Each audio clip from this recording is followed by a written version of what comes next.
Hello my dear students. सबसे पहले तो मैं मिशा सर, आज का जो टॉपिक्स है वो सबसे ज़्यादा इम्पॉर्टेंट और बहुत ही ज़्यादा इंटरेस्टिंग है। जैसे देखते हैं, पहले टॉपिक्स का नाम क्या है, कैपेसिटर, कैपेसिटेंस, फराड लॉ। ठीक है, ये तीनों टॉपिक्स को हम एकदम बेसिक से क्लियर आपको डिस्कस करेंगे। ठीक है, जिससे कि आपको नोट्स बनाने में भी आसानी होगा, इजी होगा। ठीक है, चलो आते हैं, देखते हैं। सबसे पहला पॉइंट, कैपेसिटर्स क्या होता है ना। मान लो कैपेसिटर्स के बारे में अगर हम लोग को जानना है तो व्हाट इज ए कैपेसिटर। सबसे पहले तो कैपेसिटर, इसका दूसरा नाम जो मार्केट का लैंग्वेज होता है ना, मार्केट में उसको हम लोग कंडेंसर के नाम से भी जानते हैं, कंडेंसर।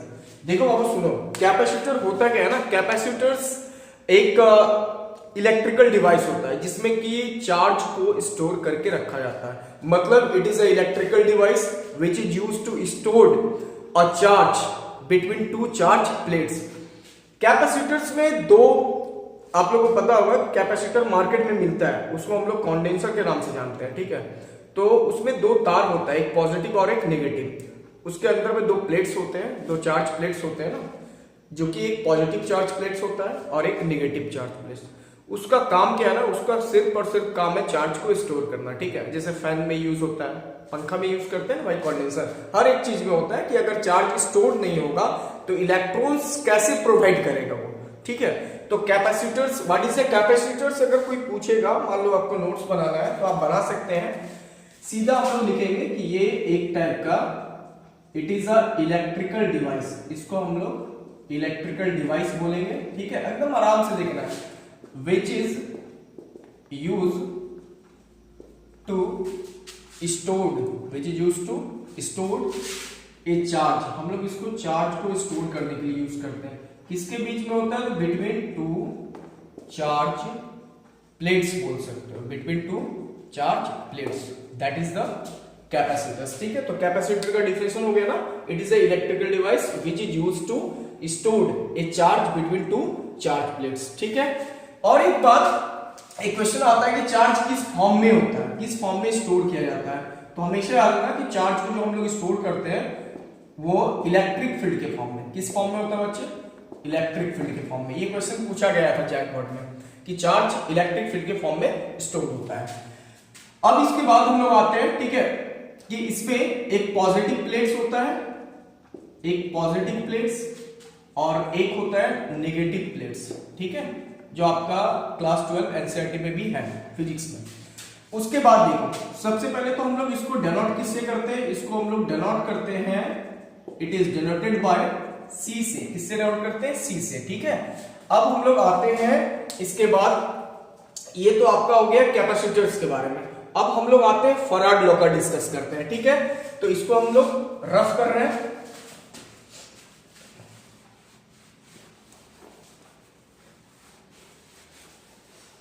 ठंड बहुत बड़ी है, चलो सही है। अब हम लोग आते हैं फराड लॉ पर, क्योंकि फराड लॉ ही सारा चीज आपको क्लियर करवा देगा। फराड लॉ इंपॉर्टेंट भी है, ठीक है, आपको याद करना होगा इसको। What is the farad law. Farad law का मतलब होता है ना कि फराड लॉ क्या दिया था ना, कि इन्होंने बताया था कि चार्ज हम लोग जितना स्टोर करेंगे ना, वो किसके किसके डायरेक्टली प्रोपोर्शनल होगा, तो पोटेंशियल डिफरेंस का। किसका होगा, पोटेंशियल डिफरेंस। तो मतलब सीधा बोलेंगे, the charge stored in the capacitor is directly proportional to potential difference। बस यही स्टेटमेंट हम लोग को लिखना भी है। अब देखो यहां पर हम लोग इसको लिख भी देते हैं, the charge stored in a capacitor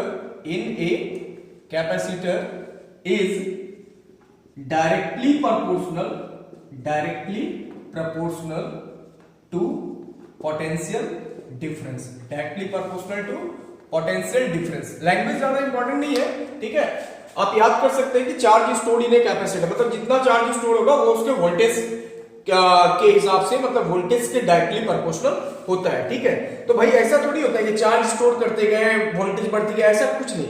मतलब एक लास्ट पॉइंट आता है, ठीक है, जहां तक उसका कैपेसिटी होता है। जैसे कंडेंसर का कैपेसिटीज अलग अलग होता है ना, तो उस हिसाब से उसमें चार्ज को स्टोर किया जाता है। तो फराड लॉ में इसके आगे हम लोग चलते हैं, Q directly proportional to V, और प्रोपोर्शनल हटाएंगे तो यहां पर कांस्टेंट C लगाएंगे। क्या लगाएंगे? C। अब आते हैं मेन पॉइंट पर।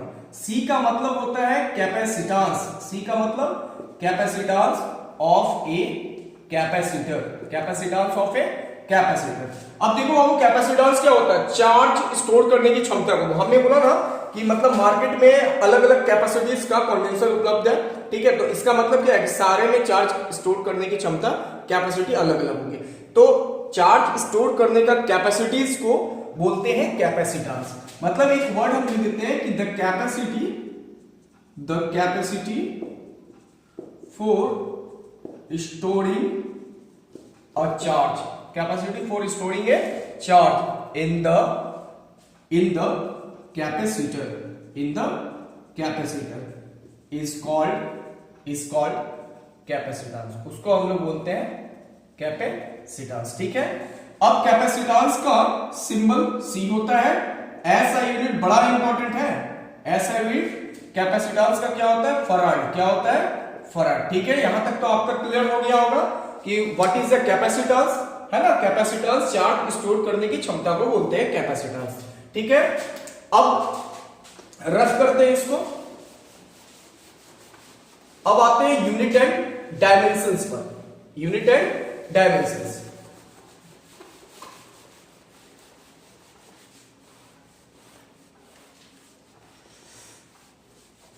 देखो सबसे पहला पॉइंट कि यूनिट क्या होता है और डायमेंशन क्या होता है, ठीक है।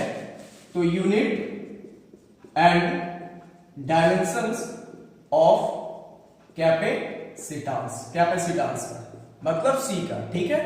अब देखो इसको हम लोग निकालेंगे कैसे? सिंपल तरीका है निकालने का। Q equal to farad law use किए तो C इक्वल टू क्या होगा? Q बाय V, ठीक है। सबसे पहले तो ऐसा यूनिट हमने बता दिया कि फराड होता है, ठीक है। लेकिन एक और यूनिट हम लोग निकाल सकते हैं आराम से। चार्ज का कुलम और वोल्टेज का वोल्ट ले सकते हो ना, कुलम वोल्ट इनवर्स। अब डायमेंशन अगर इसका हम लोग को निकालना है ना, तो चार्ज का डायमेंशन देना होगा एम्पियर गुना टाइम, और वोल्टेज का डायमेंशन, किसका वोल्टेज का, ठीक है। तो वोल्टेज का डायमेंशन हम यहां पर निकालते हैं, ठीक है। इसको देखो, वोल्टेज का डायमेंशन निकालने के लिए आपको ना इलेक्ट्रिक फील्ड का यूज करना होगा। Electric field equal to V by R होता है, तो V इक्वल टू हो जाएगा E इंटू R, यानी E मतलब इलेक्ट्रिक फील्ड। तो इलेक्ट्रिक फील्ड का क्या होता है? Force by test charge into R।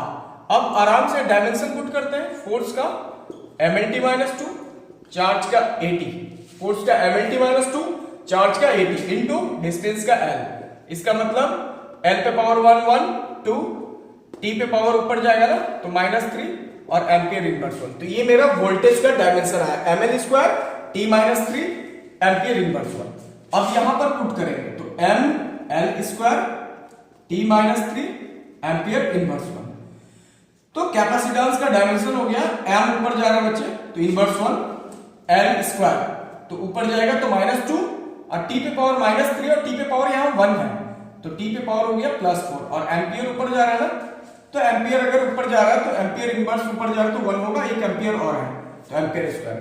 तो ये जो है ना m inverse 1 L inverse 2 T पे पावर 4 A2, मतलब that is the dimensions of capacitance, ठीक है। आपका डायमेंशन भी क्लियर हो गया होगा, है ना। अब हम लोग आगे बढ़ते हैं capacitor in series and in parallel की टॉपिक की ओर। पता है इधर ठंडा बहुत ज्यादा बढ़ गया है, फिर भी आप लोग के लिए मेहनत कर रहे हैं, ठीक है। एक से सारा इलेक्ट्रोस्टैटिक्स का वीडियो दे रहे हैं, हर एक टॉपिक वाइज है। आप लोग मेरे चैनल्स को जो नए हैं ना वो जरूर सब्सक्राइब करें। आपका सब्सक्राइब करने से ही मेरा मजबूती बढ़ेगा और हम अच्छे तरीके से न्यूमेरिकल्स का भी आप लोग को धीरे धीरे देंगे, ठीक है। चलो आते हैं हम लोग, अगला टॉपिक है कैपेसिटर इन सीरीज। देखो एकदम आराम से निकाल लेंगे कैपेसिटर इन सीरीज। आता भी है क्वेश्चन बाबू, ऐसा नहीं है। कैपेसिटर इन सीरीज, ठीक है, इससे न्यूमेरिकल तो आना ही आना है। सबसे पहला पॉइंट, कैपेसिटर देखो सीरीज में लगाना है, एक पर एक, प्लस माइनस ये सिंबल देंगे, दूसरा प्लस माइनस, दूसरा, तीसरा कैपेसिटर्स प्लस माइनस, ठीक है। अब इसको कनेक्ट करेंगे सेल के साथ, कनेक्ट कर दिए।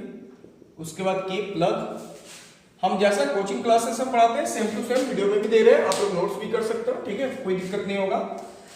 इसका एक बात याद रखना कि सीरीज में बाबू आप लोग पढ़े होंगे, इस सीरीज में चार्ज का वैल्यू सेम होता है, चार्ज का वैल्यू सेम होता है बट वोल्टेज डिफरेंट होता है, इसको याद रखना है, वोल्टेज डिफरेंट होगा।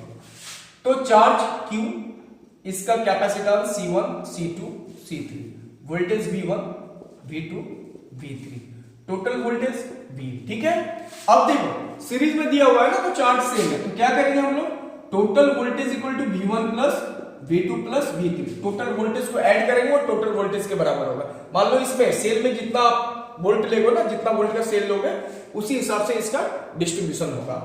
अब यहां पर हम लोग यूज करेंगे फॉरवर्ड लॉ, तो Q बराबर C भी ना, तो इसका मतलब V बराबर Q बाय C। अब उठा करके V के प्लेस पर डालो, तो Q bye C S, V1 के प्लेस पर क्या होगा, Q by C1, Q by C2, Q by C3। इसका मतलब Q सारे में सेम है ना, तो कैंसिल कर देंगे, तो 1 by CS equal to formula क्या है, 1 by C1 plus 1 by C2 plus 1 by C3, ये आपका सीरीज फॉर्म के लिए फॉर्मूला है। सपोज दैट कभी भी सीरीज में न्यूमेरिकल्स आएगा ना, तो 1 by CS equal to 1 by C1 plus 1 by C2 plus 1 by C3 करें। अब अगर मान लीजिए आपका 4 n टर्म्स तक है, n टर्म्स तक ऑफ कैपेसिटर लगाया हुआ है, ठीक है, तो n टर्म्स के लिए इक्वल अगर दिया है इक्वल कैपेसिटेंस, इक्वल कैपेसिटेंस, तो कुछ नहीं करना, बहुत सिंपल फॉर्मूला देते हैं, 1 by CS equal to C1, C2, C3, तीनों तो सेम है भाई, इसका मतलब 1 by C plus dot dot n terms तक, तो n बाय C, इसका मतलब CS का फॉर्मूला क्या है, इसको ऊपर भेजेंगे ना, तो इसको भी ऊपर करेंगे, C बाय n। मैं आपको न्यूमेरिकल्स भी बनवाऊंगा इस पर, टेंशन मत ले, ठीक है, आप लोग नोट भी कर सकते हैं आराम से। अब हम लोग पैरेलल की ओर बढ़ते हैं।